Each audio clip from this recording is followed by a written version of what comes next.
was the energy like? Man, great first day of practice. I think our guys, came out here today. You had a few skirmishes. That's always to be expected. I thought both sides, got after one another.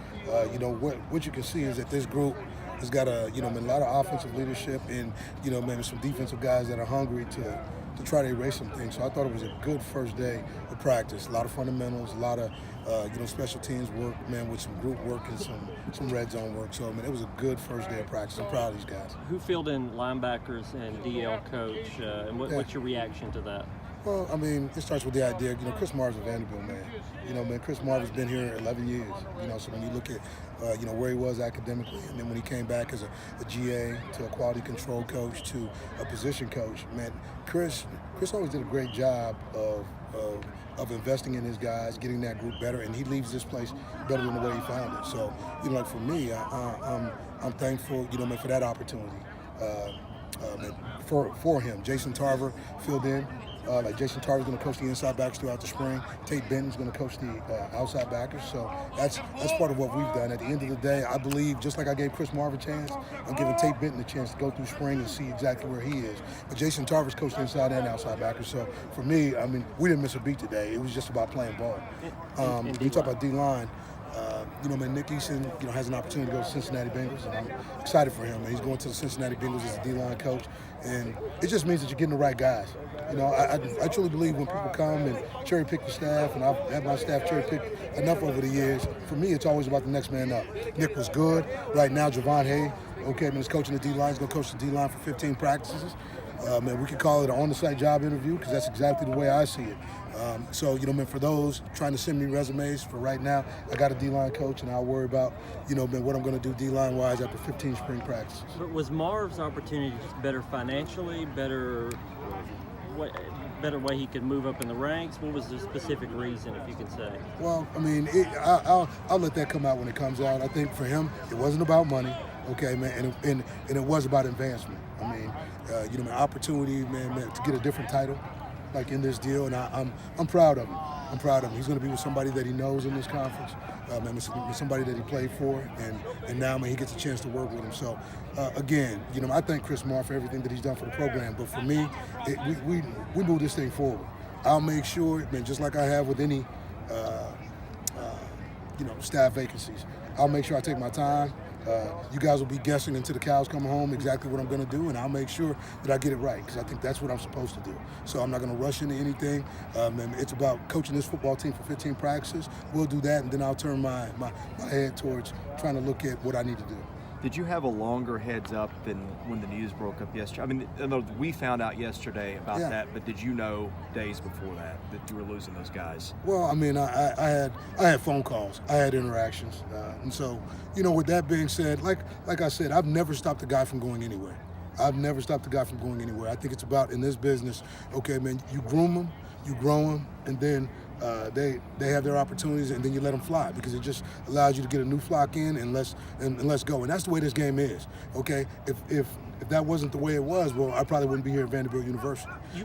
So when it's all said and done, it's about grooming, growing, and then letting guys find their way. So you've gone through a quarterback competition before. Oh, yeah. It's been a number of years, though. It is. What did you learn from that, or what did you take from that you'll use in this competition?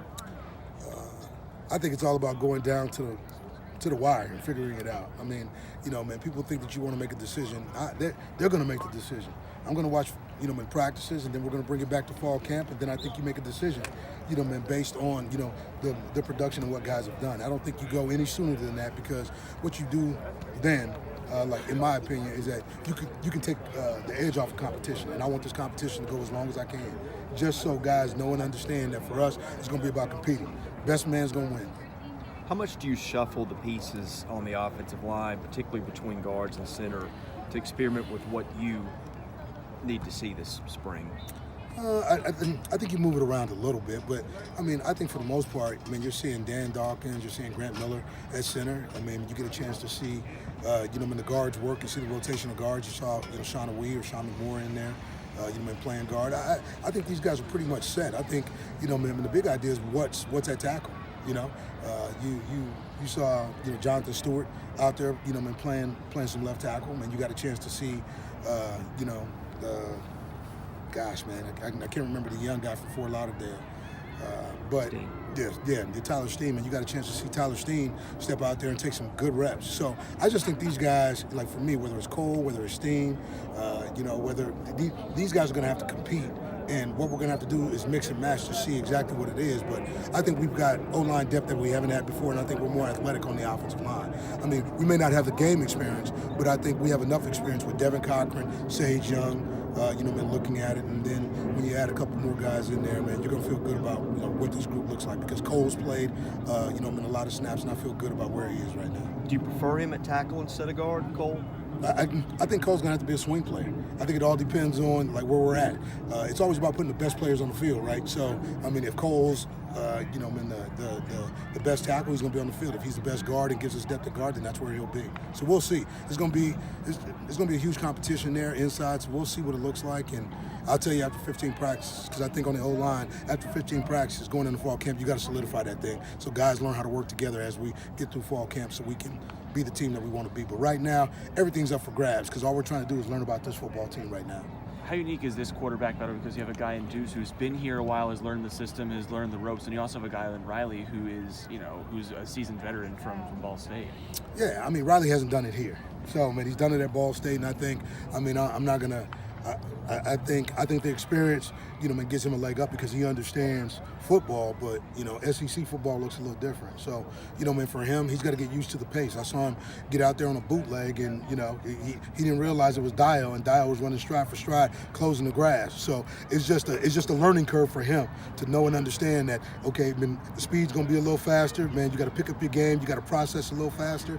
But I saw Deuce come out here today and do a great job. I thought Deuce, had a pretty good command of what he's doing. So it's good to see him back on the grass after not having seen him since the bowl game a little bit, but really feeling real good about, the quarterback battle and where we're at. You got Cameron Watkins coming in in the defensive back core, a core that lost a lot of veteran leaders from last year. I mean, how important is it to get a guy in with a little bit more experience, maybe, to try and boost that a little bit? I think we're going to be a better secondary all the way around. I mean, you can't forget Dante Carrier-Williams, man, who played in a lot of games at Wisconsin before he wound up going to Independence Junior College. Okay, man, you're talking about a guy, man, who's a starter at Wisconsin. I mean, that dude could play.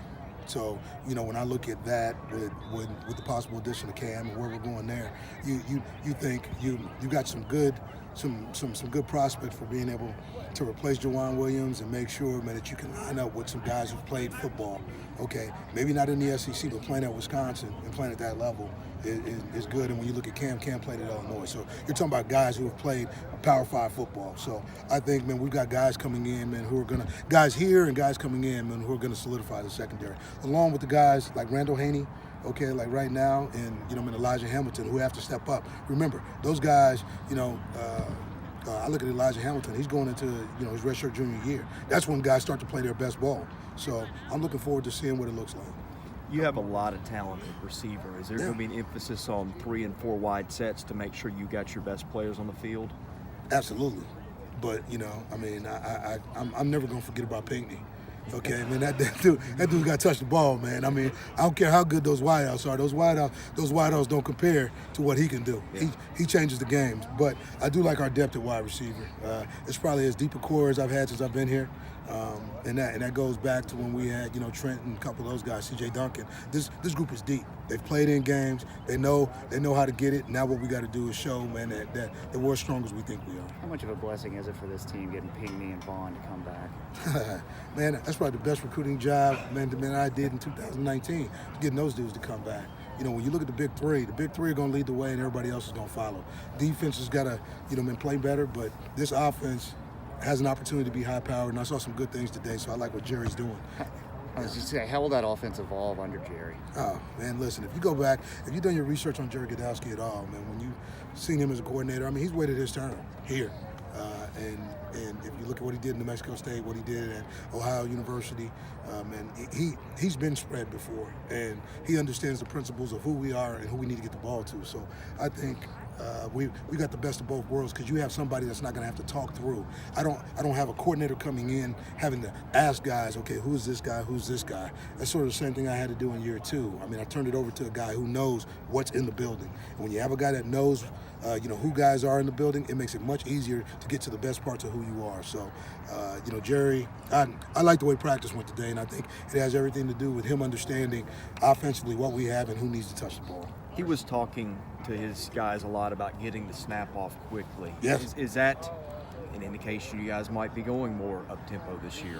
I don't think it's an indication that we're going to be going up tempo. I mean, I think it's always about us being able to change tempo. But, for us, we got to be able, you saw us get back on the ball quickly and be able to get some plays run. We have to be efficient doing it, man, because we're going to change gears. Okay, teams aren't going to know when, but we are going to change gears. So it's just trying to set the mindset in day one when you don't have pads on and you can do some of that. So here we go. Thanks, guys. Appreciate it. Thank you.